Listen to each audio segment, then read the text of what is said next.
সুরা মসজিদ কালের সাক্ষী হয়ে ঐতিহাসিক দৃষ্টিনন্দন এই মসজিদটি দাঁড়িয়ে আছে 550 বছর ধরে। So hello everyone, this is me Liza. Welcome to my Facebook page and YouTube channel. আগের ভিডিওতে দেখিয়েছিলাম পাঁচবিবি থেকে কামদিয়া হয়ে সুন্দর একটা বট গাছের নিচে ভিডিও, ওইখান থেকে ডিরেক্ট চলে আসলাম এই সুরা মসজিদে। আমরা মূলত এই সুরা মসজিদে আসার উদ্দেশ্যে রওনা দিয়েছিলাম। রাস্তায় খুব সুন্দর একটা বট গাছ দেখে সেখানে দাঁড়িয়ে পড়ি আর সেখানকার কিছু ক্লিপ আপনাদের সাথে শেয়ার করি। আর এখন চলে আসলাম সুরা মসজিদে ঢুকেই প্রথমে আমি এই দিঘিটার দিকে যাচ্ছি, কারণ এই দিঘিটা অনেক সুন্দর। দিঘি বা পুকুর যাই বলেন না কেন, আর এখানকার কিন্তু একটা রহস্য রয়েছে। এই দিঘির রহস্য হচ্ছে, অনেকেই মনে করে এই দিঘির পানি খেয়ে কোনো মানত করলে সেই মানত পূর্ণ হয়। সেক্ষেত্রে অনেক মানুষ এখানে এসে দিঘির পানি খেয়ে তাদের মানত পূর্ণ করে। আর এটা হয়ে থাকে শুক্রবারে, জুমাবারে অনেকে এসে এখানে নামাজ আদায় করে। এবং এখানে কিন্তু শুক্রবারে অনেক বেশি ভিড় থাকে, কারণ এখানে রান্না করা হয় এবং এখানে খাবারও দেওয়া হয়,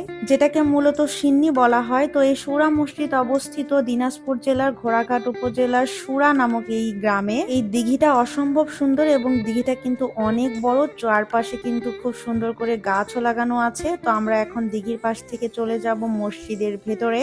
আমরা যেদিন গিয়েছিলাম সেদিন কোনো মানুষই ছিল না, একদমই ফাঁকা, আমরাই শুধু ছিলাম, তার জন্য খুবই ভালো লেগেছে। আর আমরা কিন্তু এটা প্রায় 2 মাস আগে গিয়েছিলাম। ব্যস্ততার কারণে ভিডিও এডিট করা হয়নি, তাই আপনাদের সাথে শেয়ার করতে পারিনি। আর এই দিন কিন্তু আমরা আরো 2টি জায়গায় গিয়েছিলাম, ওগুলো আপনাদের সাথে পরবর্তীতে শেয়ার করব। এই পাশে যে জায়গাগুলো দেখতে পাচ্ছেন এগুলো কানায় কানায় ভর্তি থাকে। শুক্রবারে কিন্তু অনেক দূর দূরান্ত থেকে মানুষ সালাত আদায় করতে আসে এবং মাঝে মাঝে কিন্তু এখানে সিন্নিও দেওয়া হয়। যেই মানত পূর্ণ হয় তারা এখানে এসে রান্না করে মানুষকে খাওয়ায় থাকে।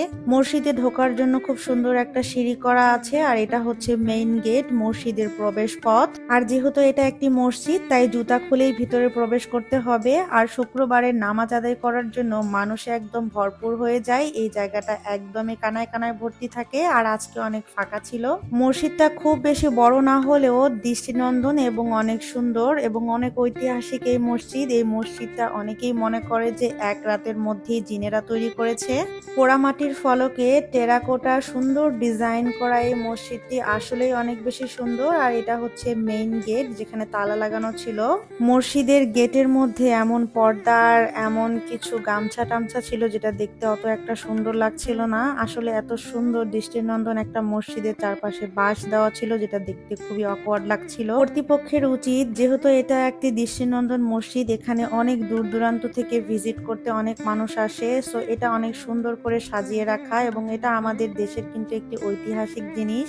অবহেলায় অবলীলায় পড়ে থাকা আমাদের এইসব ঐতিহাসিক প্রত্নতাত্ত্বিক নিদর্শনগুলো আরো বেশি যত্ন এবং আরো বেশি পরিচর্যায় রাখা উচিত বলে আমি মনে করি। তো যাই হোক, এসব কথা আর নাই বা বলি। মসজিদের এই গম্বুজগুলো দেখতে পাচ্ছেন, এগুলো কালো পাথর দিয়ে নির্মিত এবং মসজিদের চারপাশে রয়েছে বারান্দার মতো কিছু জায়গা, আর মাঝখানটিতে এই মসজিদটি অবস্থিত। মসজিদটি ছোট হলেও চারপাশের জায়গা কিন্তু অনেক বড়। চারপাশে কিন্তু ফাঁকা মাঠের মতো জায়গা এবং গাছপালা সব মিলাই অনেক সুন্দর এই মসজিদটি। মসজিদে প্রবেশ পথ সহ কিছু জানালা রয়েছে, কিন্তু এই জানালার পর্দাগুলোর জন্য খুবই অকওয়ার্ড দেখাচ্ছে। আর ভিতরে কিন্তু সুন্দর করে এক এক রকম কালারের জায়নামাজ বিছানো আছে, যেটা দেখতে অসম্ভব সুন্দর লাগছিল। আর এখানে কিন্তু 5 ওয়াক্ত নামাজ আদায় করা হয় এবং আজানও দেওয়া হয়। আর আমরা যেহেতু সকালের দিকে গিয়েছিলাম তাই সবকিছুই তালা বন্ধ ছিল। আপনারা এখানে গিয়ে সালাত আদায় করতে চাইলে শুক্রবারের দিন এখানে যেতে পারেন। প্রায় 550 বছর আগের পুরনো এই দৃষ্টিনন্দন মসজিদটি কিন্তু অনেক বেশি সুন্দর। আর এই রহস্যময় মসজিদের নামকরণ নিয়েও রয়েছে অনেক দ্বিধা। কেউ বলে সৌর মসজিদ, আর কেউ বলে সুরা মসজিদ, আবার কেউ বা বলে শাহ সুজা মসজিদ। সৌর শব্দের অর্থ অলৌকিক বা গায়েবী, তাই অনেকেই মনে করে এক রাতের মধ্যে অলৌকিক ভাবে জিনেরা তৈরি করেছে এই মসজিদটি। আর এই গায়েবী মসজিদ দেখতে অনেক দূর দূরান্ত থেকে অনেক পর্যটনই এসে থাকে। বাংলার এই প্রাচীন নিদর্শনগুলো বিলীন হয়ে যাওয়ার আগে কর্তৃপক্ষের আরো বেশি যত্নশীল হওয়া উচিত। তবে ইতিহাস অন্য কথা বলে। স্থাপত্য শৈলী, নির্মাণ কলাকৌশলীর ভিত্তিতে পরীক্ষা নিরীক্ষা করে ধারণা করা হয় বাংলার নবাব হোসেন শাহী আমলের নিদর্শন এটি। তো যাই হোক, এখানে এসে খুবই ভালো লেগেছে। আপনারাও চাইলে এই নিদর্শনটি দেখে আসতে পারেন। আর আমরা যেহেতু বেশ কয়েকজন একসাথে এসেছিলাম, এখানে অনেকক্ষণ বসেছিলাম, গল্প করছিলাম, আড্ডা দিচ্ছিলাম। আর এখানকার পরিবেশটা ছিল অসম্ভব সুন্দর। এখানে বড় বড় কিছু গাছও ছিল, আর দিঘির পাশে নির্মল বাতাসে কিন্তু বসে আর উঠতে ইচ্ছা করছিল না। আর এই পাশের গাছটা কেমন জানি আমার কাছে ভুতুরে ভুতুরে মনে হচ্ছিল। তো যাই হোক, এখানে অনেকক্ষণই বসেছিলাম আমরা।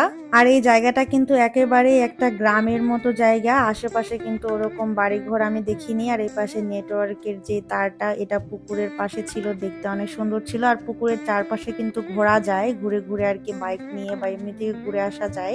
এখানে খাওয়ার মতো তেমন কিছু ছিল না, তবে এই মামা ঝালমুড়ি নিয়ে বসেছিল। তো আমরা ভাবলাম যে এখান থেকে কিছু ঝালমুড়ি খেয়ে নেই। তো সবাই বসে এখানে ঝালমুড়ি খাচ্ছিলাম, তবে এই ঝালমুড়িটা একদমই মজা ছিল না। আর পাশে কিছু দোকান ছিল যেখান থেকে আর কি চিপস, চকলেট বা মুদি দোকান ওই টাইপের ছিল। তো আমরা ওরকম কোনো কিছু না খেয়ে এখান থেকে ঝালমুড়ি নিয়েছিলাম, কিন্তু একটু মজা পাইনি। তো যাই হোক, আজকে ঘুরতে হবে আরো অনেক জায়গায়। আমার ভিডিওগুলো যাদের ভালো লাগে তারা কিন্তু অবশ্যই আমার পেজটিতে ফলো দিতে ভুলবেন না। আর আমার কিন্তু একটা ইউটিউব চ্যানেল আছে, সেখানেও সাবস্ক্রাইব করতে পারেন। দেখা হবে নেক্সট ভিডিওতে। আমরা চলে যাব এরপরে আর একটা মসজিদে। আল্লাহ হাফেজ, বাই বাই।